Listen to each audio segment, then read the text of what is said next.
अस्सलाम वालेकुम जी, आप देख रहे हैं मुजरिम कौन और मैं शुएब अल्ताफ़ हूँ। औलाद के हाथों बाप का कत्ल। नाजरीन, ये फ़िक्रा सुनने में ही इंतहाई सफ़ाकाना महसूस होता है और ये वाक़या पेश आया फैसलाबाद में थाना खुरड़ियांवाला की हदूद में। क्या मुहर्रिकात थे, किस तरह से कत्ल हुआ और क्यों कत्ल किया गया, ये दिखाएंगे हम आपको आज के मुजरिम कौन। नाजरीन, टीम मुजरिम कौन आज मौजूद है फैसलाबाद में थाना खुरड़ियांवाला के अंदर, जहाँ पे बात हो रही है खून सफ़ेद होने की। वालिदैन जिनके बारे में कुरान करीम में अल्लाह करीम ने बारहा ये कहा, हमारा इस्लाम हमें ये कहता है कि अल्लाह के बाद वालिदैन की अताअत जो है वो आपके ऊपर फ़र्ज़ है, और अगर वालिदैन आपको शिर्क का ना बोले तो इसके अलावा उनकी नाफरमानी किसी सूरत भी जो है वो काबिल कबूल नहीं है। फैसलाबाद में थाना खुरड़ियांवाला की हदूद में औलाद ने, बच्चों ने अपने ही वालिद को जो है वो कत्ल कर दिया और इसको एक तबई मौत या सुसाइड का रंग देने की कोशिश की। क्या हालात बने, ये जानने के लिए टीम मुजरिम कौन आज पुलिस स्टेशन में मौजूद है। हमारे साथ सब इंस्पेक्टर इम्तियाज़ गोंदल मौजूद हैं जो कि इंचार्ज हैं, यहाँ के SHO हैं। उनसे जानते हैं। अस्सलाम वालेकुम इम्तियाज़ भाई, बहुत शुक्रिया आपके वक्त का। बताइएगा क्या केस था ये, कैसे रिपोर्ट हुआ आपको, फिर इस पे रिस्पॉन्ड जो है वो कैसे किया? जी, बिस्मिल्लाहिर्रहमानिर्रहीम। सबसे पहले तो आपका शुक्रिया, आप तशरीफ़ लेकर आए हैं। हमें मरख़स 13 तारीख को एक सुबह तकरीबन 8:30 बजे कॉल मसूल होती है कि किसी एक शख्स ने गले में फंदा डालकर ख़ुदकशी कर ली है। इस कॉल पर हम फ़ौरी रिस्पॉन्ड करते हैं। मैं, मेरी टीम और दीगर हमारे सीनियर अफसरान जो हैं वो फ़ौरी तौर पर मौका पर पहुँचते हैं। वहाँ पर हम लोगों से बयानात वगैरह लेते हैं, मुलाज़ा मौका करते हैं, तो हमें हालात जो है ना वो मशकूक नज़र आते हैं, जिस पर फ़ौरी तौर पर हमने अपनी PFSA टीम को, जो स्पेशलिस्ट हैं इसी काम के लिए, उनको हमने मौके पर तलब किया। उन्होंने आके शवाहिद वगैरह इकट्ठे किए। हमने जब दीगर लोगों से उनके बयानात वगैरह लिए, घर वालों से बयानात लिए, तो हमें जो है ना ये मामला काफ़ी हद तक मशकूक लगा कि ये ख़ुदकशी नहीं है बल्कि ये एक मर्डर है जिसको ख़ुदकशी का रंग देकर इस मर्डर को छुपाने की कोशिश की जा रही है। इम्तियाज़ भाई, एक जो इमीडिएट रिस्पोंडेंट पुलिस ऑफिसर होता है, ज़ाहिर है कॉल मौसूल हुई, आपने वहाँ पे रिस्पॉन्ड किया, पहुँच, क्या ऐसे फैक्टर्स होते हैं जो इब्तदाई तौर पे एक पुलिस अफसर के ज़हन में आते हैं जो मामले को मशकूक बनाते हैं? यानी कि क्या वो एक्सपीरियंस होता है वारदात को, जराइम को देखते हुए, या फिर बाकायदा एक ट्रेनिंग का हिस्सा है कि आप जाके जब क्राइम सीन को देखते हैं तो कौन से ऐसे फैक्टर होते हैं जो सबसे पहले आप कैलकुलेट करते हैं दिमाग में और आपको पता चल जाता है कि ये तबई मौत नहीं है, ना ये सुसाइड है, बल्कि ये एक मर्डर है? जी, इस तरह है कि जब हमारी ट्रेनिंग का ये सिलसिला शुरू होता है तो उसमें ही हमें ये चीज़ें जो है ना हमें बाकायदा पढ़ाई जाती हैं, हमें प्रैक्टिकल करके दिखाया जाता है कि जब आप मौका पे जाते हैं तो कौन कौन सी चीज़ें ऐसी होती हैं कुछ जो आपकी तफ्तीश को है वो दुरुस्त खतूत पर लेके जाती हैं। जब हम मौके पे पहुँचे हैं ना तो इसके कोई ख़ुदकशी का जो है ना वो कोई सीन बन नहीं रहा था। वहाँ पे हमें कोई ऐसे एविडेंस मिला नहीं है कि जिससे हमें लगे कि यार ये ख़ुदकशी है। उसकी बजाय जो उनके बयानात वगैरह थे और मौके पर जो चीज़ें पड़ी हुई हमें मिली हैं उससे हमें ये लगा कि ये नहीं, ख़ुदकशी नहीं है, ये एक मर्डर है। क्राइम सीन को प्रिजर्व करना जिसको हम कहते हैं वो कितना ज़रूरी होता है कि अगर उसको हम प्रॉपरली प्रिजर्व ना करें तो क्या ख़तरात होते हैं कि क्या जो असल हक़ाइक़ हैं उनको मस्क किया जा सकता है? जैसे इस केस में ऑफ द कैमरा आपने हमें बताया कि जी उन्होंने ट्राई फुल की थी कि इसको किसी भी तरीके से मिसलीड कर दिया जाए।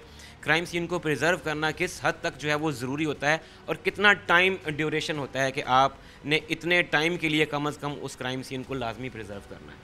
जी, जो फर्स्ट रिस्पॉन्डर होता है, जो मौके पे सबसे पहले पहुंचता है, उसकी ये ट्रेनिंग का हिस्सा है कि उसने सबसे पहले जाके क्राइम सीन को महफूज करना है ताकि कोई मादी शहादतें या दीगर कोई एविडेंसेस जो है ना वो ज़ाया ना हो जाएं। तो हमारा जब फर्स्ट रिस्पॉन्डर मौके पे पहुंचता है तो सबसे पहले वो यही काम करता है। उसने भी, जो हमारे चौकी इंचार्ज साहब सबसे पहले पहुँचे हैं, उसने यही काम किया है कि सबसे पहले उसको महफूज बनाया। उसके बाद हम लोग पहुँचे तो हमने उसको जब बगौर मुलाजा किया है तो तब हमारे सामने ये चीज़ें आई थी। जहाँ पे ये मर्डर किया गया और जहाँ पे पुलिस पार्टी फर्स्ट रिस्पोंडेंट जहाँ वो पहुँचे, क्या वो डिफरेंट जगह थी? क्या मिसलीड करने के लिए उनकी लोकेशन चेंज कर दी गई थी? जी जी, जब हमें कॉल मसूल हुई थी ना, उसके दौरान जब हम उधर पहुँचे हैं तो इन्होंने बॉडी जो है वो जाए वकूआ से शिफ्ट करके अपने घर ले गए थे। अच्छा, फिर जब आप पहुँचे आपको शक गुजरा, फिर कैसे आपने जो इन्वेस्टिगेशन का दायरा कार है उसको कहाँ से आगाज़ किया उसका, कैसे फिर स्टेप वाइज जो इसको लेके चले आप?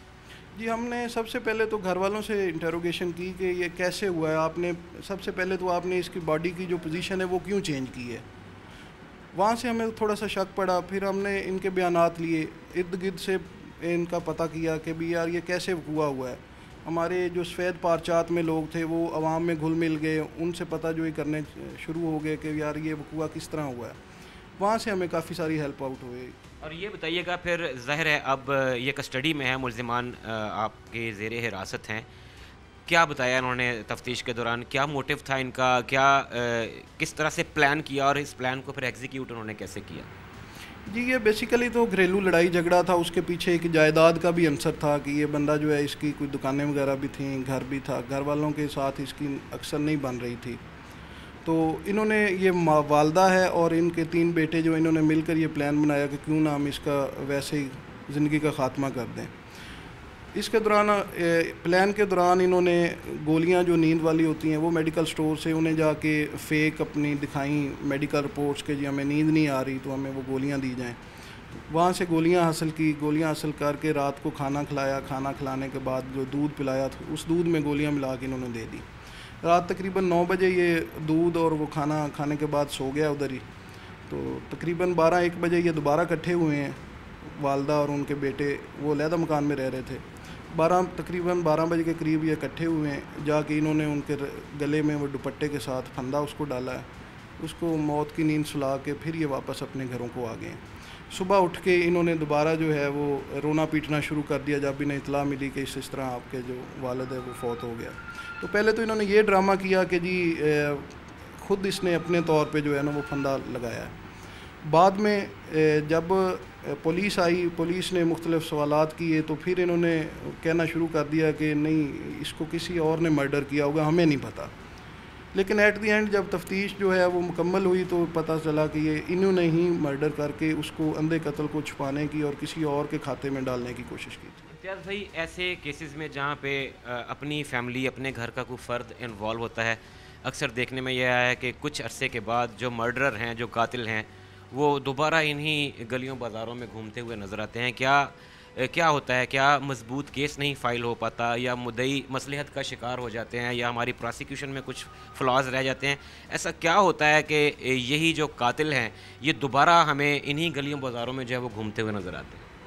जी, हम कोशिश तो यही करते हैं कि हमारी तरफ से कोई फ्लाज वगैरह ऐसे ना रहे, लेकिन हमारा क्रिमिनल जस्टिस सिस्टम इस तरह की है कि उसमें थोड़ी सी इजाज़त ये मिल जाती है कि जब कंप्लेनेंट जो है वो सेटिस्फाइड हो जाता है तो कोर्ट्स भी उसको रिलीफ देती हैं। अच्छा, आप थाना खुर्डियांवाला के बारे में जो है वो क्या कहते हैं? क्राइम रेट यहाँ पे कैसा है? एक SHO को खुर्डियांवाला में किस तरह के क्राइम का ज़्यादा सामना रहता है? क्या, क्योंकि यहाँ पे मिक्स है, कुछ शहरी इलाके हैं और कुछ बहुत ही देही इलाके हैं, किस तरह का क्राइम डिफरेंस किस तरह का है? और ज़्यादा जो एक पुलिस स्टेशन को चीज़ तंग कर रही होती है, जो नेचर ऑफ क्राइम जो ज़्यादा होता है, वो क्या है? जी, इसमें इस तरह है कि ये खुर्डियांवाला जो है इसे मिनी कराची भी कहा जाता है, क्योंकि खुर्डियांवाला में मोस्टली ये सारे मिलें, फैक्ट्रियाँ हैं जिसमें वर्कर्स जो हैं वो पूरे पाकिस्तान से इधर इकट्ठे हुए हैं, जिस वजह से ये इधर बड़ा मल्टीपल किस्म का क्राइम होता है। रोड रॉबरीज होती थी, मोटरसाइकिल चोरी थी, मुआशी चोरी थी, जिस पे अल्हम्दुलिल्लाह मेरी टीम ने काफ़ी मेहनत की है, हमें सीनियर्स ने काफ़ी गाइड किया है, हेल्प आउट किया है, जिससे अब अल्हम्दुलिल्लाह हमारी तकरीबन 0 के बराबर क्राइम रेशो जो है ना वो आ चुकी है। नाज़रीन किराम, जिन्होंने अभी हमें ज्वाइन किया है उनके लिए मैं बता दूं कि हम इस वक्त मौजूद हैं फैसलाबाद में, थाना खुर्डियांवाला के अंदर, जहां पे बात हो रही है आज एक मर्डर केस की। औलाद और बीवी ने जो है वो मिलकर, बच्चों ने अपने बाप को कत्ल कर दिया। वजूहात जो भी हों नाज़रीन किराम, लेकिन ये एक ऐसा सफ़ाकाना फेल है जिसकी किसी भी तरीके से जो है वो इजाज़त नहीं दी जा सकती, जिसकी जितनी भी मज़म्मत की जाए कम है। हालात जो भी हों, मामलात को बैठकर बातचीत से सुलझाया जा सकता है। इंसानी जान लेना और फिर अपने ब्लड रिलेशंस की और फिर वालिद की किसी भी सूरत में कोई कानून अखलाकी तौर पे, मुआशी तौर पे, कानूनी तौर पे इजाज़त नहीं देता। और यहाँ भी ऐसा ही हुआ कि एक मर्डर को प्लान किया गया और फिर उसको इस तरीके से एग्जीक्यूट किया गया कि कानून की आंखों में धूल झोंकी जा सके। पुलिस तक इन्फॉर्मेशन पहुँचती है, पुलिस पार्टी जब जाती है, जब हालात को देखा जाता है, क्राइम सीन को बगौर देखा जाता है, तो SHO खुर्डियांवाला और उनकी टीम को ये कंफर्म हो जाता है कि ये कोई सुसाइड नहीं है या तबई मौत नहीं है, इसको मर्डर किया गया है। हालात का जायज़ा लेने के बाद जब प्रॉपर इन्वेस्टिगेट किया जाता है तो सारी कहानी खुलकर बाहर आती है कि शायद जायदाद की खातिर, शायद कुछ घरेलू अंदरूनी जो है इनके आपस में झगड़े हों, लेकिन बहरहाल औलाद ने अपने बाप को कत्ल कर दिया। यहाँ पे खुरड्यांवाला एक इंडस्ट्रियल एरिया है।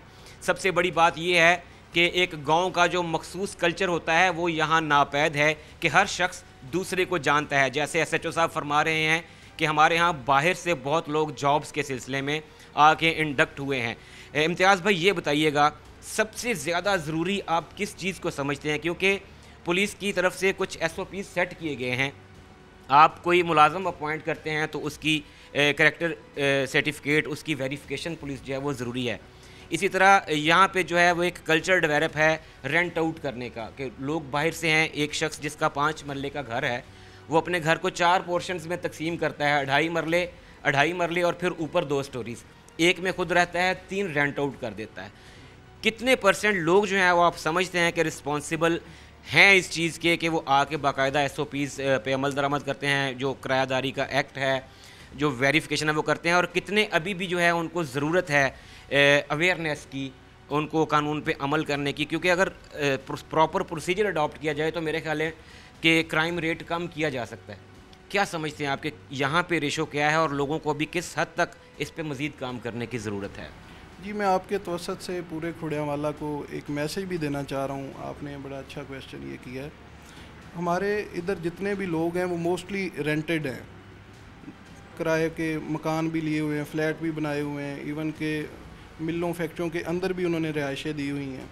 तो हम इसके लिए एक हमारे सीनियर कमांड की तरफ से एक इनिशिएटिव लिया गया है कि हमारी पुलिस खिदमत मरकज़ की एक मोबाइल वैन है जो मुख्तलिफ़ फैक्ट्रियों में, मिलों में जाके विज़िट करती है, उनके जितने भी वर्कर्स हैं उनको रजिस्टर्ड कर रही है, उनके करैक्टर वेरिफिकेशन कर रही है। इसके अलावा मैं बाकी जो लोग इधर के रहने वाले हैं उनसे गुजारिश ये करना चाहूँगा कि आप जितने भी घरेलू मुलाजम रखते हैं या कोई मिल में, फैक्ट्री में, दुकान पे कहीं भी आप मुलाजम रखते हैं तो उनकी भी वेरिफिकेशन जो है ना वो लाजमी करवाएँ। अच्छा, एक शायद एक खौफ और डर का अंसर भी है इम्तियाज़ भाई। लोग इसलिए भी शायद अवॉइड करते हैं कि उनको पता नहीं है कि ये प्रोसेस आसान है या मुश्किल है। एक पुलिस स्टेशन का नाम आते ही शायद एक दिमाग में ये चीज़ आ जाती है कि वहाँ पे सिर्फ शायद जुल्म ही होता है। हालांकि कल्चर चेंज हो चुका है, पुलिसिंग, कम्युनिटी पुलिसिंग की जानिब है। पुलिस स्टेशंस की सिर्फ बिल्डिंग्स नहीं बल्कि पूरा कल्चर तब्दील हो चुका है। बताइएगा किस हद तक ये आसान है, किस हद तक ये पब्लिक फ्रेंडली है प्रोसेस, ताकि लोगों को पता चल सके कि ये कोई इतना मुश्किल काम नहीं है?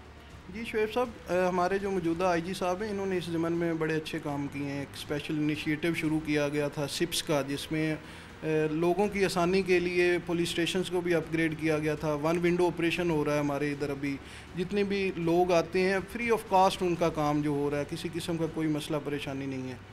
तो आवाम को चाहिए कि इन चीज़ों से फ़ायदा उठाते हुए जो SOPs पे अमल करें और अपने घरेलू मुलाजमान को और दूसरे जो फैक्ट्री वर्कर्स हैं उनको रजिस्टर्ड करवाएँ। नाज़रीन किराम, SHO थाना खुरड्यांवाला सब इंस्पेक्टर इम्तियाज़ असलम गोंदल हमारे साथ मौजूद थे और बता रहे थे कि कैसे पुलिस ने एक इनिशियली ब्लाइंड वारदात को जो है, जो कत्ल की वारदात थी, उसको ट्रेस आउट किया। न सिर्फ ट्रेस आउट किया बल्कि मुल्ज़िमान ज़ेर हिरासत हैं और उनके ख़िलाफ़ अब कानून के मुताबिक जो है वो चाराजोई की जाएगी और उन्हें करार वाकई सज़ा भी दिलवाई।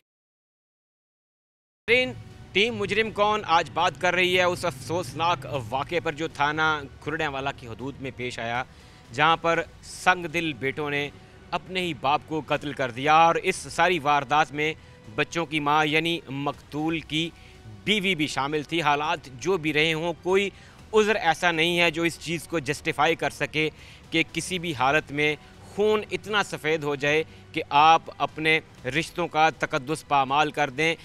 इस सारी सूरत हाल में क्योंकि पूरा घर इन्वॉल्व था, उसके जो रिश्तेदार हैं, घर वाले हैं, वो भी इल्ज़ाम अलैहान हैं, तो पुलिस ने मुद्दत जो है वो भतीजे की रखी, जो इस वक्त भी जिसकी हालत जो है वो इस काबिल नहीं है कि वो ऑन कैमरा आ सके। हम इलाका मकीनों के साथ मौजूद हैं, उनसे जानते हैं, उनसे बात करते हैं कि आखिर क्या वजूहात हैं, क्या इस तरह के किसी भी वाक़े को, सानहे को जस्टिफाई किया जा सकता है? क्या कोई दलील दी जा सकती है कि किसी भी सूरत में एक इंसानी जान को जो है वो इस तरीके से ले लिया जाए? अस्सलाम वालेकुम भाई, बताइएगा, आप इलाका मकीन हैं, आप उन लोगों को जानते हैं, मकतूल को आप काफ़ी अरसे से देख रहे हैं जिसने वो एक किराने की दुकान भी बनाई हुई थी। क्या वाक़यात क्या बने, क्यों इस नहज पे बात पहुंच गई कि एक शख्स को अपनी जान से हाथ धोने पड़े? बिस्मिल्लाहिर्रहमानिर्रहीम। ये ना जी गल यही आ कि असी अपने बच्चों नूं तलीम दे रहे हैं लेकिन तरबीयत नहीं दे रहे। ये देखो ये किड्डी वड्डी गल आ कि बाप अपने बच्चों और बीवी के हत्थों कतल हो गया। घर दे कुछ भी मामलात होण इनू उन्हां नूं सॉल्व किया जा सकदा। हुण कई जगह ते ये गल आंदी आ कि इन्हां दी जायदाद दा आपस च मसला सी। माँ बाप ते भरा इन्हां च जायदाद दा की मसला हो सकदा? बाप दी जायदाद आ बच्चों नूं ही आनी है लेकिन बच्चों ने अपने बाप नूं कतल कर दिता। ये अगर इन्हां दे घर च हुण इन्हां दे घर चों पता लगन डिया कि इन्हां दा घरेलू हालात जिहड़े ठीक नहीं सीगे, वो बाप नूं करप्ट कहंदे सी, बाप घर वालियां नूं करप्ट कहंदा सी, लेकिन इन्हां दों च जिहड़ा मर्जी करप्ट होवे। अच्छा, तुसीं तुहाडा कहण दा मतलब है कि एक दूसरे दे किरदार से भी उंगलियां चुकते सी, ਉਹ ਉਹਨੂੰ ਖਰਾਬ ਕਹਿੰਦਾ ਸੀ, ਉਹਨੂੰ ਗਲਤ ਕਹਿੰਦਾ ਸੀ। ਇਹ ਤੇ ਇੱਕ ਬਹਾਨਾ ਵੀ ਹੋ ਸਕਦਾ। ਦੂਸਰਾ ਬਹੁਤ ਸਾਰੀਆਂ ਗੱਲਾਂ ਇਦਾਂ ਕਿ ਜਿੱਦਾਂ ਕਿ ਤੁਸੀਂ ਸਾਨੂੰ ਦੱਸ ਰਹੇ ਸੀ ਆਫ ਕੈਮਰਾ ਕਿ ਇਹਨਾਂ ਦੇ ਘਰਾਂ 'ਚੋਂ ਅਕਸਰ ਲੜਾਈ ਦੀ ਆਵਾਜ਼ ਵੀ ਆਉਂਦੀ ਰਹਿੰਦੀ ਹੁੰਦੀ ਸੀ, ਲੇਕਿਨ ਜ਼ਾਹਿਰ ਹੈ ਬਾਹਰ ਵਾਲੇ ਲੋਕ ਤੇ ਉਸ ਤਰ੍ਹਾਂ ਦਖਲ ਅੰਦਾਜ਼ੀ ਨਹੀਂ ਕਰ ਸਕਦੇ ਨਾ। ਅਗਰ ਇਹ ਆਪਣਾ ਮਸਲਾ ਕਿਸੇ ਨੂੰ ਦੱਸਦੇ, ਸਿਆਣਿਆਂ ਨੂੰ ਦੱਸਦੇ, ਕਿਸੇ ਨੂੰ ਬਿਠਾਉਂਦੇ ਤੇ ਹੋ ਸਕਦਾ ਜਿੱਦਾਂ ਪੰਚਾਇਤ 'ਚ ਪਰਿਆਂ 'ਚ ਬਹਿ ਕੇ ਸਿਆਣਿਆਂ ਬੰਦਿਆਂ 'ਚ ਇਸ ਮਾਮਲੇ ਨੂੰ ਹੱਲ ਕਰ ਲਿੱਤਾ ਜਾਂਦਾ। ਲੇਕਿਨ ਆ ਪ੍ਰਾਪਰਟੀ ਵਾਸਤੇ ਕਿ ਅੱਬਾ ਮੈਨੂੰ ਇਹ ਦੇ ਦੇ, ਮੇਰੇ ਨਾਂ ਆ ਲਿਖਾ ਦੇ, ਮੈਨੂੰ ਅਲੱਗ ਕਰ ਦੇ, इस चीज़ के वास्ते किसी को कतल कर देना कितना समझते? ये ना जी ये बहुत बुरा अमल है जी। अल्लाह की नज़र च भी ना जी इहदी वैल्यू यही है कि क्यामत वाले दिन ना जी उन्होंने अग च ही झोंके जाना जिहड़े अपने माँ बाप की इज्जत नहीं कर सकते। लेकिन साडा यही आ कि माशरे अल ना जी ध्यान, रिश्तेदारी अल, भैन भरावां दा आपस च कोई इस तरह की कोई गलबात नहीं रह गई। सारी चीज़ अजकल असी डिलीवर करते हैं पैसा नूं। ਉਹ ਚਾਚੇ ਦੀ ਹੁਣ ਜਿਹੜੀ ਹੈ ਦੁਕਾਨ ਵੀ ਉੱਥੇ ਰਹਿ ਜਾਣੀ, ਉਹਦਾ ਮਕਾਨ ਵੀ ਉੱਥੇ ਰਹਿ ਗਿਆ, ਇੱਕ ਮਰ ਗਿਆ, ਬਾਕੀ ਜੇਲ੍ਹ 'ਚ ਟੁਰ ਜਾਣੇ ਆ ਤੇ ਗੱਲ ਉੱਥੇ ਦੀ ਉੱਥੇ ਰਹਿ, ਚੀਜ਼ਾਂ ਉੱਥੇ ਹੀ ਰਹਿ ਜਾਣੀਆਂ। ਪੈਸੇ, ਜ਼ਮੀਨ, ਦੁਕਾਨਾਂ, ਜਿਨ੍ਹਾਂ ਦਾ ਦੁਕਾਨਾਂ ਦਾ ਮਾਮਲਾਤ ਇਸ਼ੂ ਉਠਾਉਣ ਡਿਆ ਆ, ਉਹ ਵੀ ਉੱਥੇ ਹੀ ਰਹਿ ਜਾਣੀਆਂ ਵਾ। ਲੇਕਿਨ ਇਹ ਸਾਨੂੰ ਨਾ ਜੀ ਇਹ ਚੀਜ਼ਾਂ ਸਾਡੇ ਲਈ ਸਬਕ ਹੋਣੀਆਂ ਚਾਹੀਦੀਆਂ। ਮਾਸ਼ਰੇ 'ਚ ਇੱਦਾਂ ਦੇ ਜਿਹੜੇ ਕੰਮ ਹੁੰਦੇ ਆ ਨਾ ਜੀ, ਇਹਨਾਂ ਤੋਂ ਸਬਕ ਲੈਣਾ ਚਾਹੀਦਾ। ਲੇਕਿਨ ਹੁਣ ਮਾਸ਼ਰਾ ਇੱਦਾਂ ਦੀਆਂ ਗੱਲਾਂ ਨੂੰ ਪ੍ਰਮੋਟ ਹੀ ਨਹੀਂ ਕਰਦਾ। ਟਿਕਟੋਕ ਦੇਖ ਲਈ ਆ, ਫੇਸਬੁੱਕ ਚਲਾ ਲਈ ਆ, ਇੱਦਾਂ ਦੀਆਂ ਚੀਜ਼ਾਂ ਕਰ ਲਈਆਂ ਬਸ।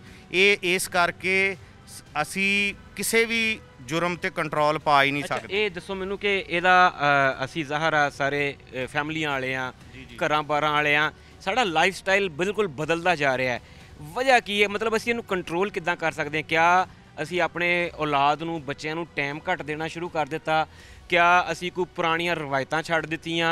क्योंकि असी अपने वालदैन नाल जिस तरह दा सीगे, साडी अगली नस्ल साडे नाल उस तरह दी नहीं गी। इहदी वजह की है? क्योंकि असी तो कोशिश करते साडे न्याणे जिहड़े साडे बच्चे आ उन्हां नूं अंग्रेजी स्कूलों च पढ़ाइए, उन्हां दी तलीम अच्छी करिए, पैसा असी उन्हां ते अपने वालदैन तो ज़्यादा ला रहे हैं, सहूलतां असी उन्हां नूं ज़्यादा दे रहे हैं, उन्हां नूं असी इंटरनेट प्रोवाइड कर दित्ते, उन्हां नूं असी मोबाइल फोन हत्थां 'च दे दित्ते, लेकिन वारदात, क्राइम ये वध रहा, रिस्पैक्ट घट रही है। इहनूं असी वापस किद्दां लिया सकदे हां? ਇਹ ਸਰ ਇਸ ਤਰ੍ਹਾਂ ਹੀ ਆ ਕਿ ਤਲੀਮ ਦੇ ਨਾਲ ਨਾ ਜੀ ਤਰਬੀਅਤ ਦੀ ਬਹੁਤ ਅਸ਼ਦ ਜ਼ਰੂਰਤ ਆ।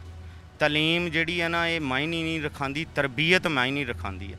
ਅਗਰ ਅਸੀਂ ਸਾਡਾ ਦੇਖ ਲਓ ਬਚਪਨ ਕਿੱਦਾਂ ਲੰਘਿਆ ਕਿ ਅਸੀਂ ਕਿਤੇ ਗੇਮਾਂ ਖੇਡ ਰਹੇ ਹਾਂ ਜਾਂ ਸਕੂਲ ਤੋਂ ਦੌੜੇ ਭੱਜੇ ਫਿਰਨ ਨੇ, ਕੋਈ ਆਪਣੀ ਗਲੀ ਵਾਲਾ ਬੰਦਾ ਦੇਖ ਲਿਆ ਤੇ ਦੌੜ ਜਾਣਾ ਕਿ ਯਾਰ ਉਹ ਘਰ ਜਾ ਕੇ ਨਾ ਦੱਸ ਦੇਵੇ।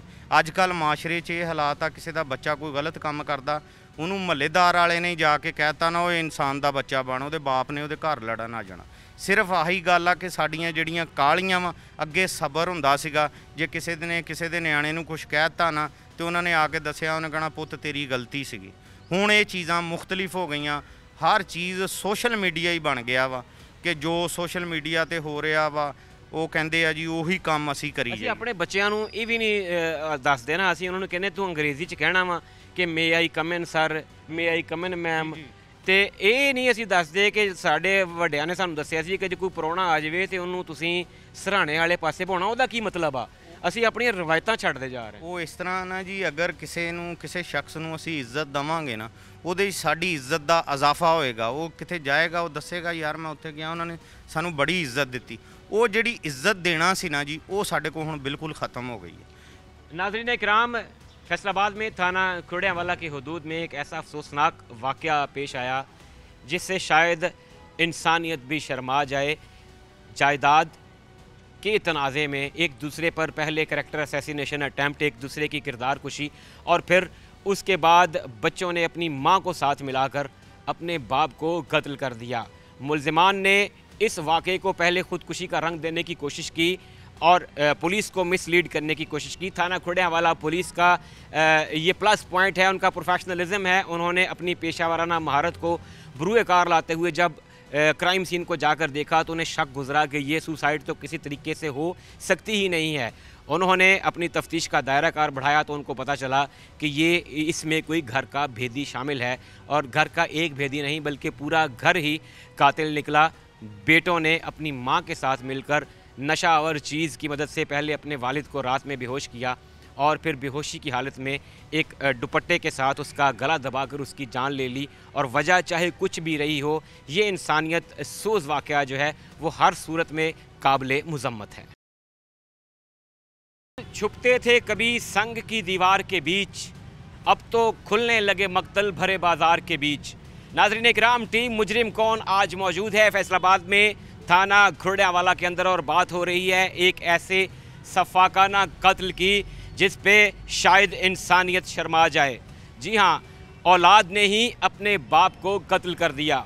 वजह चाहे जो भी रही हो, जायदाद, घरेलू तनाज़ात या कुछ और लैतोलाल, लेकिन कंक्लूजन ये है कि एक शख्स अपनी औलाद के हाथों मारा गया। क्या मोटिव थे, क्या मुहर्रिकात थे, पुलिस ने इस पे रिस्पॉन्ड कैसे किया? क्योंकि इस केस में पुलिस को मिसलीड करने की कोशिश की गई, बहाने तराशे गए और ये कहा गया कि इब्तदाई तौर पर इसने खुदकुशी की है। और पुलिस पार्टी जब मौके पर पहुंची तो पता चला कि ये सुसाइड तो किसी सूरत हो ही नहीं सकती। यहाँ पे पुलिस का काम शुरू होता है। हमारे साथ सब इंस्पेक्टर उस्मान वारिस मौजूद हैं, केस के इन्वेस्टिगेशन ऑफिसर हैं। इन्होंने लम्हा बलम्हा इस केस को देखा और SHO खुर्डियावाला के साथ मिलकर मुकम्मल तौर पर इसकी छानबीन की, मुल्ज़िमान को ज़ेरे हिरासत लिया। इनसे जानते हैं। अस्सलाम वालेकुम भाई, बताइएगा कैसे रिपोर्ट कैसे हुआ और फिर कैसे पुलिस ने जो है इस पर रिस्पॉन्ड किया? बेसिकली सर 17/7 को एक हमें ना सुबह 8 बजे इतला मसूल होती है 15 के ऊपर कि एक बंदा जो है उसने अपने गले में जो है वो फांसी लगाकर अपनी ज़िंदगी का ख़ात्मा कर लिया है। 15 की कॉल मसूल होने पर एक हमारे जो इन्वेस्टिगेशन ऑफिसर हैं, जो हमारे चौकी इंचार्ज थे, वो फर्स्ट रिस्पॉन्डर के तौर पर मौके पे पहुंचे हैं और उन्होंने जाके हमें बताया। और उसके साथ ही फिर हमारे जो सीनियर अफसरान हैं, SHO साहब, मैं और मेरी टीम उधर पहुंचे हैं। उधर पहुंचने पर हमें ये पता चला कि जब हमने बगौर मुशाहिदा किया क्राइम सीन का, इर्द गिर्द की चीज़ों का, तो हमें ये मालूम हुआ कि ये जो इन्होंने एक वकूआ में दिखाया खुदकुशी का, तो ये खुदकुशी का वकूआ नहीं है। भाई बताइएगा कि थाना खुर्डियावाला क्योंकि बहुत बड़ा एरिया है, ये कौन सा स्पेसिफिक एरिया था और कितना टाइम जो है वो रिस्पॉन्स में लगा? बेसिकली ये जो चौकी हमारे पास है ना मक्कुआना, उसका एरिया चिश्त नगर, तो ये हमारे थाना से तकरीबन ये समझ लें कि 22 किलोमीटर के दूरी पे वाक़या है। हम वहाँ पे पहुँचे। सबसे पहले तो वहाँ पे फर्स्ट रिस्पॉन्डेंट के तौर पे जो है ना वो चौकी इंचार्ज पहुँचे हैं। उसके बाद हम भी पहुँचे हैं, सीनियर अफसरान पहुँचे हैं, SHO साहब पहुँचे हैं। तो सारे जो है ना हालात वाक़यात का हमने जायज़ा लिया है। जायज़ा लेने के बाद हमें यही पता चलता है कि ये जो सारा काम है, ये जो सारी खुदकुशी है, एक ये ड्रामा है और ये जो एक जो है ना मर्डर है, जिसको ये छुपाने की कोशिश कर रहे हैं और उसको खुदकुशी का रंग देने की जो है कोशिश। क्या था जब जाहिर है पुलिस पार्टी जब पहुंचती है तो आपने बताया फासला भी इतना ज़्यादा है, जब पहुंचते हैं तो फिर वही जिन्होंने कत्ल किया था वो एक बाकायदा उन्होंने ड्रामा करने की कोशिश की, रोना धोना डाला, और जैसे होता है कि मोहल्ले के लोग भी इकट्ठे हुए हैं, अहले इलाका की बड़ी तादाद है, ऐसे में मुश्किल नहीं हो जाता जाके चीज़ों को बगौर देखना और फिर उनकी कैलकुलेशंस करना कि ये क्या हालात बने होंगे, कैसे जो है, क्योंकि डेड बॉडी की लोकेशन भी जो है वो उन्होंने चेंज कर दी थी, लटक नहीं रही थी कहीं वो, तो कितना मुश्किल होता है जाके फिर ऐसे क्राइम सीन को देखना। अच्छा, बेसिकली यहाँ पे मैं ना आपको एक बात क्लियर कर दूँ कि जब हम मौका के ऊपर पहुँचे हैं तो लाइक है जिस बंदे का बाप जो है वो मर जाता है, चाहे उसने खुदकुशी की हो या जो भी सूरत हाल हो, तो उसमें औलाद के अंदर एक चीज़ वो पाई जाती है, उनका रोना धोना जो है ना वो बिल्कुल मसनूई था। उसके अंदर कोई हकीकत हमें नज़र नहीं आ रही थी कि जैसे एक औलाद को दुख महसूस होता है कि नहीं यार हमारा वालिद फौत हो गया तो हमें इस तरह करना चाहिए, ये नहीं करना चाहिए, तो वो कोई चीज़ हमें नज़र नहीं आई कि ये इनको जो है कोई दुख हुआ है कि हमारा वालिद फौत हो गया। तो बेसिकली ये चीज़ें जो है ना वो हालात को मशकूक कर रही है। आपने उनकी जो बॉडी लैंग्वेज है उससे आपको पहला आइडिया हो गया। दूसरा ये कि क्या उसके गले में कोई फंदा वगैरह मौजूद था, जब जैसा कि उन्होंने बताया कि फंदा, किस तरह से उसकी मौत कैसे वाक़या हुई? बेसिकली जब हम पहुंचे हैं तो उन्होंने जो है ना वो बॉडी की पोजीशन चेंज कर दी थी, यानी कि जो हमारे पास क्राइम सीन था वहाँ पे बॉडी मौजूद नहीं थी। क्राइम सीन से वो बॉडी अपने घर लेके गए हुए थे। जो सारी चीज़ें थी वो वहाँ पे मौजूद नहीं थी, ना ही वो जो उन्होंने एक प्लास्टिक का शापर चढ़ाया था, ना ही वो फंदा, वो कोई चीज़ भी वहाँ पे मौजूद नहीं थी जिससे हमें ये पता चलता कि वाकई इसने खुदकुशी की है या लाश लटकी हुई है। लाश की जो है वो पोजीशन ही चेंज थी टोटली। उस्मान भाई, कितना मुश्किल होता है, ज़ाहिर है अब जो मर्डर करने वाले हैं वही बज़ाहिर मुद्दई या रोना धोना डाल रहे हैं, तो फिर आपने जाके पूछा उनसे कि जी कहाँ पे वक़ूआ हुआ था, किस जगह पे? फिर आपको पता चला कि इन्होंने लोकेशन चेंज की है, या फिर आपको कोई और जो है वो सोर्सेज यूज़ करने पड़े ये जानने के लिए कि बेसिकली हादसा जो है वो यहाँ पे नहीं हुआ, वो उसकी लोकेशन कुछ और है? बेसिकली जब हम वहाँ पे पहुँचते हैं ना तो हमारी ह्यूमन इंटेलिजेंस और उसके बाद जो इनके अलग-अलग बयानात थे वो सारे के सारे आपस में उनके तज़ादात पाए गए कि जो एक बच्चा है वो अलग स्टेटमेंट बयान कर रहा है, जो इनकी वालदा है वो अलग स्टेटमेंट बयान कर रही है, और जो इर्द गिर्द के लोग हैं वो अलग स्टेटमेंट बयान कर रहे हैं। तो इससे हमें जो है वो कंफर्म हो गया कि ये बात जो है ना वो खुदकुशी वाली नहीं है। फिर पुलिस पार्टी पहुंचती है, ज़ाहिर है ऑफिसर्स हैं, आप लोग यंग ऑफिसर्स हैं, आपके पास एक तो जदीद सोर्सेज भी होते हैं कि ज़ाहिर है जब शक गुजरता है तो आप उनके जो टेक्निकल सोर्सेज को भी यूज़ करते हैं, उनकी CDRs वगैरह, उनकी लोकेशंस वगैरह, ये भी। दूसरा एक नेटवर्क होता है आपका, जो लोकल इंटेलिजेंस, आपकी जो ह्यूमन रिसोर्सेज हैं उनको भी आप यूज़ करते हैं। बढ़ाई कैसे आप बहुत मुश्किल हो जाता है जाके कि घर वाले हैं, वहाँ पे एक डेड बॉडी पड़ी है, मैयत पड़ी है, रोना धोना भी है। ऐसे में क्या बहुत बड़ा पत्थर रखना पड़ता है दिल पे, उन्हीं लोगों को इन्वेस्टिगेट करना, इंटेरोगेट करना जिनका कोई फौत हो गया है, ये कितना मुश्किल होता है? देखें जी, बीइंग अ पुलिस ऑफिसर जो हमारी इन्वेस्टिगेशन है वो सबसे पहले जो है ना वो घर वालों से स्टार्ट होती है। हमारा जो शक का दायरा है ना वो घर वालों से स्टार्ट होता है। जब हमने वो सारी इन्वेस्टिगेशंस की और हमें ये पता चला कि ये जो बंदा है ये आम तौर पर उस चारपाई पे नहीं सोता, बल्कि ये दुकान बंद करने के बाद ये अपने घर चला जाता है। लेकिन उस रात ये बंदा उधर ही मौजूद था जहाँ पे इन्होंने इसको मारा, जहाँ पे इसको उन्होंने दूध पिलाया, वहाँ पे नींद की गोलियाँ उस दूध के अंदर मिला के इन्होंने अपने बाप को पिलाई, उसको बेहोश किया, और बेहोश करने के बाद उसके गले में जो है वो फंदा डाल के उसको जो है ना वो फांसी दे दी, उसका गला घोंट के उसको कत्ल कर दिया। ये फिर आपने ज़ाहिर है जब इनको शक गुजरा, आपने इन्वेस्टिगेट किया, आपको कंफर्म हो गया, अरेस्ट भी कर लिया आपने, ज़ाहिर है उनसे तफ्तीश भी की होगी। मोटिव क्या बताते हैं? क्या सिर्फ घरेलू झगड़े जो होते हैं, अदम बर्दाश्त हम उसको कह सकते हैं कि ज़रा ज़रा सी बात को दिल में रख लेना? वारिस उस्मान भाई बताइएगा, कितना ये सफ़ाकाना फ़ेल है कि औलाद ही या एक बीवी जो जीवन साथी है, जो बच्चों की माँ भी है, वो साथ मिलके एक शख्स को जान से, क्या इतना बड़ा वाक़या हुआ होगा? एक अपनी असेसमेंट भी होती है ऑफिसर्स की, क्या हुआ? क्या सिर्फ अदम बर्दाश्त कह सकते हैं, मामूली झगड़े कह सकते हैं, या फिर हो सकता है कि इसके पीछे जायदाद का लेन देन और उसकी जो बांट होती है वो भी इसका एक फैक्टर हो? देखिए, जैसे आप अरसा दराज से सुनते आ रहे हैं कि कोई भी कत्ल है ना उसके पीछे तीन जो है ना वजूहात होती हैं, ज़र, ज़मीन और जन। इसमें जो है ना वो जायदाद का जो है ना वो एक फैक्टर मौजूद था। बेसिकली 15 दिन पहले को इनकी लड़ाई हुई थी अपने वालिद के साथ कि आप जो है ना हमें वो जायदाद में से हिस्सा नहीं दे रहे, आप हमें घर नहीं बना के दे रहे। तो उसकी वजह से इनका बाप और बेटों का आपस में तनाज़ा, जो इनका बड़ा बेटा है शहबाज, उसका और जो मुतवफ़ी है, इनके दरमियान आपस में लड़ाई झगड़ा हुआ है और वो जो घर छोड़ के चला गया था। बाद में ये फिर आपस में इनके रिश्तेदार आपस में पड़े और उन्होंने उनकी जो है सुलह करवाई है और ये वापस आया है। लेकिन जब 15 दिन पहले इनका झगड़ा हुआ था ना, तो इन्होंने एक प्लान कर लिया था कि नहीं, अब हमने अपने बाप को रास्ते से हटाना है और ये जायदाद जो है ना वो अपने नाम करनी। ज़मीन का टुकड़ा वहीं पे रह जाएगा, पैसे वहीं के वहीं रह जाते हैं। अगर इंसान ये सोच ले पहले कि मैं जितना बड़ा क्राइम करने जा रहा हूँ, क्योंकि ये कंफर्म है कि एक इंसान का कत्ल जो है वो पूरी इंसानियत का कत्ल है, और फिर घर के अफराद जिनकी आगोश में पला बड़ा है इंसान, जो वालिद हैं, वालिदैन का दर्जा ज़ाहिर है वो हमारे इस्लाम में डिफ़ाइंड है कि बहुत बड़ा दर्जा है। क्या कहेंगे लोगों को, किस तरह का आपस में बर्ताव रखें, रिश्तों में कितना ठहराव रखें ताकि इस तरह के वाक़यात से जो है आइंदा अवॉइड किया जा सके? देखिए, हम आपके चैनल से ये लोगों को पैगाम देना चाहते हैं कि जो जायदाद है, ये जो ज़मीन है, ये जो प्रॉपर्टीज़ हैं, ये जो पैसा है, ये बैंक बैलेंस, ये सारा का सारा इधर ही रह के जाना। लेकिन रीज़न ये है कि हम लोग सारी चीज़ों के पीछे मादी जो है हमारे फ़वायद हैं, उनके पीछे, माली फ़वायद के पीछे लग के एक दूसरे को मारने और मरने पे तुले हुए हैं। ये चीज़ें नहीं होनी चाहिए, बल्कि आपस में बैठ के मिलकर इस चीज़ों को जो है ना वो अच्छे तरीके से उनको सुलझाव करना चाहिए और इस तरह का कोई जो है ना वक़ूआ वो सरज़द नहीं करना चाहिए। नाज़रीन किराम, सब इंस्पेक्टर उस्मान वारिस हमारे साथ मौजूद थे, इन्वेस्टिगेशन ऑफिसर इस केस के। नाजरीन, सबसे बड़ा अलमिया ये है कि हमारे यहाँ रिश्तों का तकद्दुस रोज़ाना की बुनियाद पर पामाल किया जाता है। ये जायदाद, ये ज़मीन, ये घर, कारोबार की जगहें ये वहीं रह जाती हैं, लेकिन इनके लिए जो कत्ल होते हैं वो लोग मनो मिट्टी नीचे जाके सो जाते हैं और कत्ल करने वाले शायद जेल में ज़िंदगी गुजारते हैं। जायदाद वहीं की वहीं रह जाती है। ज़रूरत इस अम्र की है कि हम अल्लाह के अहकामात के मुताबिक अपने रिश्तों का जो ड्यू रिस्पेक्ट है, उनका तकद्दुस जो है, अगर उसको मलहूज़ खातिर रखें। वालिदैन जो सबसे बड़ी नेमत हैं शायद अल्लाह ताला की, उनके साथ बैठ के अगर मामलात को हल किया जाए तो शायद नौबत कत्लो गारत गरी तक ना पहुँचे और हम एक पुरअमन और ख़ूबसूरत मुआशरे को तश्कील दे सकें। नाज़रीन इकराम, बात हो रही है खुर्डियावाला में, जहाँ बेटों ने अपने बाप को कत्ल कर दिया।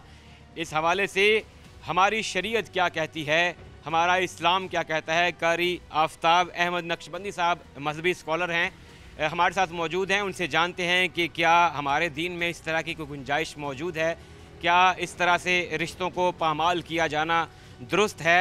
उज़्र कोई भी हो, क्या एक इंसानी जान लेना और फिर वो इंसानी जान जो आपके रिश्ते में वालिदैन हैं, किसी भी लिहाज से उसको जस्टिफाई किया जा सकता है, क्या वो दुरुस्त है? जानते हैं। अस्सलाम वालेकुम कारी साहब, क्या हाल है सर? आप ठीक हैं, खैरियत से हैं? वालेकुम अस्सलाम वरहमतुल्लाहि वबरकातुहू। अच्छा, यहाँ थाना खुर्डियावाला में एक बहुत ही अफसोसनाक वाक़या पेश आया, जहाँ पे बच्चों ने और माँ ने मिलकर जो है वो घर के सरबराह, यानी बच्चों ने अपने वालिद को, ख़ातून ने अपने शौहर को जो है वो रात में सोते हुए गला दबाकर कत्ल कर दिया और फिर इसको एक ख़ुदकुशी का रंग देने की कोशिश की। कोई भी तनाज़ात हों, चाहे वो जायदाद का है, घर में कोई झगड़ा है, क्या वो इस नहज तक जाना चाहिए कि एक इंसान अपनी जान से जाए और उसे कत्ल कर दिया जाए? बिस्मिल्लाहिर्रहमानिर्रहीम। बरादरम, इसमें असल वजह तो ये है कि इस वक्त दीन की दूरी की वजह से ये मामलात बढ़ रहे हैं और आज ये मुआशरे के अंदर इल्ला माशाल्लाह ये मामलात हो रहे हैं। इसमें मैं यूँ ही कहना चाहता हूँ कि हाय अफसोस कि मुसलमानों में गैरत ना रही और पास मज़हब ना रहा और दीन से उल्फत ना रही। कुरान करीम फ़ुरक़ान हमीद ने बयान फरमाया, अल्लाह करीम कुरान करीम में ऐलान फरमा रहा है, अनिश्कुरली वाली वालिदैक, फरमाया कि जो अपने वालिदैन का शुक्र अदा नहीं करता वो रब का भी शुक्र अदा नहीं करता। वालिद का बड़ा मुकाम है, बड़ी अज़मत है, बड़ी शान है। ताजदार कायनात इमामुल अंबिया सल्लल्लाहु अलैहि वसल्लम ने इरशाद फरमाया, जिसका वालिद नाराज़ है उसका रब उससे नाराज़ है। इससे बड़ी दलील क्या हो सकती है कि अल्लाह के प्यारे महबूब सल्लल्लाहु अलैहि वसल्लम इरशाद फरमा रहे हैं कि वालिद और वालिदैन ख़ास तौर पर ये जन्नत का दरवाज़ा हैं हमारे लिए। ये दुनिया में भी और आखिरत में भी ये हमारी बख्शिश का बहुत बड़ा ज़रिया है। लेकिन बदकिस्मती ये है कि आज के इस दौरे पुरफितन के अंदर वालिदैन का अदब भी नहीं हो रहा और वालिदैन के साथ हुस्न सलूक भी नहीं हो रहा। कुरान करीम फ़ुरक़ान हमीद में अल्लाह करीम इरशाद फरमाता है, वबिल वालिदैनि एहसाना, वालिदैन के लिए फ़रमाया कि उनको झिड़कना भी नहीं है। नबी करीम सल्लल्लाहु अलैहि वसल्लम के पास एक शख्स मुकदमा लेकर हाज़िर हुआ, जो बेटा था, अपने बाप का मुकदमा लेकर हाज़िर हुआ और कहने लगा, या रसूल अल्लाह सल्लल्लाहु अलैहि वसल्लम, मेरा बाप विरासत में से मुझे हिस्सा नहीं दे रहा। तो मेरे करीम आका सल्लल्लाहु अलैहि वसल्लम ने उसके बाप को बुलाया और जब वो बारगाह रिसालत माब सल्लल्लाहु अलैहि वसल्लम में हाज़िर हुआ तो उसने चंद अशार हजूर की बारगाह में पेश किए और करीम आका सल्लल्लाहु अलैहि वसल्लम ने जब उसके बाप के अशार को सुना तो ताजदार कायनात इमामुल अंबिया सल्लल्लाहु अलैहि वसल्लम के आँखों से आंसू आ गए और सरकार मदीना सल्लल्लाहु अलैहि वसल्लम की बारगाह में उस बाप ने जो बात उन अशार में कही वो बात ये थी, अर्ज़ करता है, या रसूल अल्लाह सल्लल्लाहु अलैहि वसल्लम, इसको मैंने बड़ी मुश्किल के साथ पाला है, बड़ा किया है, अब ये मुझसे हिस्सा मांग रहा है, वरासती हिस्सा मांग रहा है और मुझ पर जो खर्च होता है उसका हिसाब लेना चाहता है। तो मेरे और आपके करीम आका सल्लल्लाहु अलैहि वसल्लम ने इरशाद फरमाया, उस बेटे को हुक्मन इरशाद फरमाया कि याद रख, तू और तेरा माल तुम्हारे बाप का है। लेकिन आज ये मुआशरे के अंदर जो ये इस वक्त जो क्राइम बढ़ रहे हैं उसकी वजूहात भी यही है कि हम दीन से दूर हैं। अगर हम दीन के करीब होंगे, ताकि हमने दीन सीखा होगा, तो हमें पता होगा कि वालिदैन की इज़्ज़त व एहतराम अल्लाह और अल्लाह के रसूल के बाद ये बहुत बड़ा इनाम है। कारी साहब, आपने वालिदैन की तकरीम के हवाले से बहुत मुदल्लल गुफ्तगू की है, लेकिन अगर किसी के पास इस तरह का कोई झूठा उज़र हो कि जी शायद उनको ये शक हो कि जी हमारा वालिद, बहाना वो ये बनाएं कि हमारा वालिद जो है उसका चाल चलन ठीक नहीं था, तो क्या औलाद के पास ये अथॉरिटी है, ये इख्तियार है कि वो अपने वालिद के चाल चलन का तयन करते हुए, बल्कि फ़ैसला करते हुए उसे कोई सज़ा ऐसी दे दें जिसके नतीजे में उसकी जान चली जाए? देखें, ये तो बात इतनी बड़ी है कि हुज़ूर नबी करीम सल्लल्लाहु अलैहि वसल्लम की बारगाह में हज़रत इकरमा रज़ी अल्लाह ताला अन्हु, ये सहाबी रसूल हैं, और इनकी माँ इनसे नाराज़ हो गई और ताजदार कायनात इमामुल अंबिया सल्लल्लाहु अलैहि वसल्लम ने फरमाया कि इसकी जान नहीं निकल रही। अब इसकी जान ना निकलने की वजह से हजूर फरमाते हैं सहाबा को, और जलीलुल कदर सहाबा जिनमें सैयदना सदीक़ अकबर भी शामिल हैं, सैयदना उमर बिन ख़त्ताब रज़ी अल्लाह ताला अन्हुमा, ये जलीलुल कदर सहाबा शामिल हैं। सरकार फरमाते हैं लकड़ियाँ इकट्ठी करके लाओ, और वो लकड़ियाँ जब सरकार की बारगाह में पेश की जाती हैं तो नबी पाक सल्लल्लाहु अलैहि वसल्लम फरमाते हैं इन लकड़ियों को जलाओ। जब जलाया गया तो उसकी आग भड़कने लगी, तो रसूलुल्लाह सल्लल्लाहु अलैहि वसल्लम ने फरमाया इकरमा को उठाकर इस आग में फेंक दो। तो माँ बोल कर कहने लगी हजूर ये आप क्या करने लगे हैं? तो रसूलुल्लाह सल्लल्लाहु अलैहि वसल्लम ने इस बात पर उस सहाबिया अम्मा को समझाया कि ये ज़हन में रखना, ये तो दुनिया की आग है जो तू काबिले बर्दाश्त नहीं करती, क्योंकि मोहब्बत पिदरी की वजह से अपने बेटे से मोहब्बत करती है, इसलिए तू बर्दाश्त नहीं करती, लेकिन मैं चाहता हूँ कि इसको जहन्नम की आग से बचा ले। लेकिन बदकिस्मती ये है कि वालिदैन के लिए हुक्म तो ये है, लेकिन आज के इस दौरे पुरफितन के अंदर ये मामलात खड़े हो गए हैं और लोग जनाब इस पर भी बहस करते हैं और अपने अपनी राय पेश करते हैं, लेकिन दीन इस्लाम के अंदर ऐसी कोई बात नहीं। रसूलुल्लाह सल्लल्लाहु अलैहि वसल्लम ने अल्लाह और अल्लाह के रसूल के बाद वालिदैन का बहुत बड़ा मकाम बयान फरमाया। अच्छा, इस जिस कत्ल की हम कारी साहब बात कर रहे हैं, इसमें ना सिर्फ जालिम बेटे शामिल थे बल्कि उनकी वालिदा यानी कि उस मकतूल की बीवी भी शामिल थी। तो क्या किसी भी तरीके से हम कोई भी दलील ले लें, कोई भी बात कर लें, अगर कोई फ़र्ज़ करें जैसे हमारा कानून कहता है कि आपको किसी से कोई शिकायत है, उसके लिए प्लेटफॉर्म्स मौजूद हैं, जैसे पुराने ज़माने में काज़ी वक्त हुआ करता था, अभी पुलिस मौजूद है, कानून नाफिज करने वाले इदारे मौजूद हैं। अगर आपको किसी से कोई इशू है, कोई मसला है, आप किसी से परेशान हैं, तो आप मुतल्लिका फ़ोरम से रुजू कर सकते हैं। इसमें अगर वो खातून जिसने अपने हस्बैंड को अपने बेटों के साथ मिल के जो है वो मार दिया, हमारे पास डिफरेंट राय हैं। कुछ लोग कहते हैं कि इनका घर में आपस में लड़ाई झगड़ा रहता था, अक्सर औक़ात इनके घर से आवाज़ें आती थी लड़ाई की। कभी कहते थे कि कुछ दिन पहले इनके बड़े बेटे की जो है वो जायदाद की बंटवारे के तनाज़े पे जो है वो हुआ और इसने बाकायदा धमकी दी थी अपने वालिद को। कोई भी उज़र रहा हो, मैं कहता हूँ हमारी टीम मुजरिम कौन ये कहती है कि कोई भी उज़र हो, एक बीवी का अपने बच्चों के साथ मिल के खामंद को कत्ल करना, मियाँ और बीवी के रिश्ते पर आप क्या कहेंगे? अल्हम्दुलिल्लाह, अल्लाह रब्बुल इज़्ज़त के प्यारे महबूब अलैहिस्सलाम ने फरमाया कि बीवी, मियाँ और बीवी का ये बड़ा मुक़द्दस रिश्ता है, लेकिन यहाँ पर हाकमियत जो दी गई है वो मर्द को दी गई है, और इसमें कुरान में भी इसका ज़िक्र आया है कि हाकमियत मर्द के लिए है, और जो घर का हाकिम होता है वही घर में नबी की शरीयत को नाफज करता है। और इसलिए कि आज के इस दौरे पुरफितन के अंदर हमने इनको खुला छोड़ दिया है। अच्छा कारी साहब, ये बताइएगा कि जैसे कि इस केस में हुआ कि बच्चों ने और माँ ने जो है वो मिलकर एक शख्स को कत्ल कर दिया, तनाज़ा जो भी, मैं बारहा इसलिए कह रहा हूँ कि मुख्तलिफ़ कॉन्स्पिरेसी थ्योरीज़ हैं। कोई कह रहा है कि जायदाद की खातिर था, कोई कह रहा है कि बच्चों और माँ की उस शख्स के साथ नहीं मिलती थी। क्या जायदाद के हवाले से बताइएगा कि अगर फ़र्ज़ कर लेते हैं हम कि जायदाद का ही तनाज़ा था, जो कि अक्सर लोगों की राय है कि इसमें कहीं ना कहीं बंटवारा इन्वॉल्व था, क्या आप कहते हैं अगर इस्लाम में एक शख्स अपनी हयात में अपनी मर्ज़ी से अपनी जो मनकूला और गैर मनकूला जायदाद है उसकी डिस्ट्रीब्यूशन करना चाहता है, तो क्या कोई ममानियत है इसमें? हमारा दीन इस मामले में जायदाद का बंटवारा जो है उसमें क्या कहता है? देखिए, इस्लाम ने मुकम्मल तौर पर सब के हकूक़ को बयान फरमा दिया, इसलिए कुरान करीम में आधे कुरान से अल्लाह रब्बुल इज़्ज़त ने जायदाद यानी विरासत का बयान फरमाया है, और जिसमें बार बार इस विरासत का जिक्र आया है और इसके हिस्से भी बयान कर दिए गए हैं।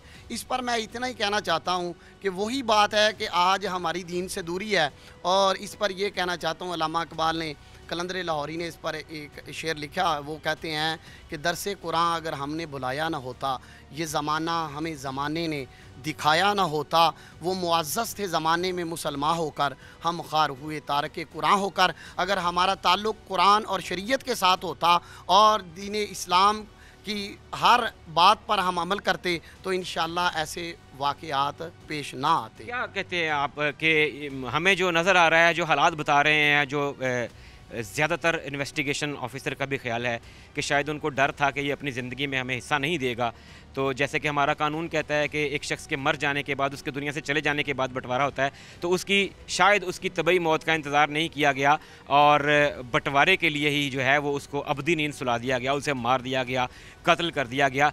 ये जुल्म किस हद तक बड़ा जुल्म है और क्या इस तरह से जो जायदाद अब उन बच्चों के हिस्से में आएगी उसको हम लीगल कह सकते हैं? नहीं, ये लीगल तो नहीं है, ये कानून के मुताबिक भी लीगल नहीं है।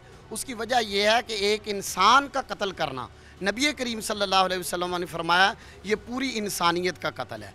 लेकिन बदकिस्मती यह है कि आज के इस दौरे पुरफतन में ऐसे मामलात हो रहे हैं, हम इसकी मजम्मत भी करते हैं और इस वक्त जो वो मुजरम हैं उनको कैफरे किरदार तक पहुँचाना चाहिए ताकि उन्हें इबरत हासिल हो और जो बाकी लोग देखें उनको भी इस बात पर इबरत हासिल हो। अल्लाह करीम की बारगाह में दुआ है कि अल्लाह करीम प्यारे हबीब लबीब सल्लल्लाहु अलैहि वसल्लम का सदका मरहूम की कामिल मगफरत फरमाए। नाज़रीन इकराम, मजहबी स्कॉलर की गुफ्तगू भी आपने सुनी और उनका भी यही कहना था कि ना तो हमारा कानून और ना ही हमारा दीन इस बात की इजाज़त देता है कि किसी भी उज़्र को लेकर कोई भी बहाना तलाश करके आप किसी की जान ले लें।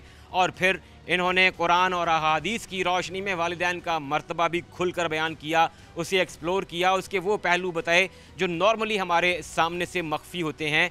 और कुरान और हमारा दीन ये कहता है कि वालिदैन अगर आपको शिर्क पे उकसाएँ तो सिर्फ़ उस सूरत में आप उनके सामने आर्ग्यूमेंट कर सकते हैं, वगरना वालिदैन के सामने किसी भी किस्म का आर्ग्यूमेंट भी इवन करना जो है वो गुनाह कबीरा है और उनकी जान लेना शायद इसको बयान से भी बाहर कहा जा सकता है कि जितनी बड़ी अल्लाह के हुजूर जो है इसकी सज़ा है वो शायद हम बयान नहीं कर पाते। नाज़रीन, आज के मुजरिम कौन में हमने आपको दिखाया कि फैसलाबाद में थाना खुर्डियांवाला के इलाके में एक शख्स अपनी औलाद के हाथों कत्ल होता है।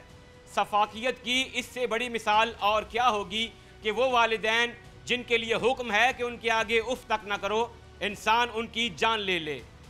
रिश्तों का तकद्दुस और एहतराम इंतहाई ज़रूरी है और इसी के एहतराम को मलहूज़े खातिर रखते हुए हम ऐसे वाक़यात से बच सकते हैं। शुएब अल्ताफ़ को टीम मुजरिम कौन के साथ दीजिए इजाज़त। अल्लाह हाफ़िज़।